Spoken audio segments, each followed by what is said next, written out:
मुंबईकडून गुजरातच्या दिशेने जाणाऱ्या ट्रकमध्ये धानिवरी गावाजवळ असताना शॉर्ट सर्किट होऊन ट्रकला भीषण आग लागली।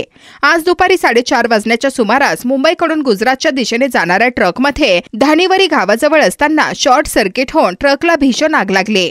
आग लागल्याचे समजताच ट्रक चालकाने प्रसंगावधान दाखवत ट्रक रस्त्याच्या बाजूला घेतला, त्यामुळे मोठा अनर्थ टळला। ट्रकला लागलेल्या आगीने भीषण रूप घेतले। आग आणि धुराचे लोट महामार्गावर येत असल्याने काही काळ महामार्गावरील वाहतूक विस्कळीत झाली होती। ट्रकची आग कमी झाल्यानंतर वाहतूक पूर्ववत करण्यात आली। सुदैवाने या अपघातात कोणतीही जीवितहानी झाली नसली, तरी ट्रक आणि ट्रकमधील माल पूर्णपणे जळून खाक झाला।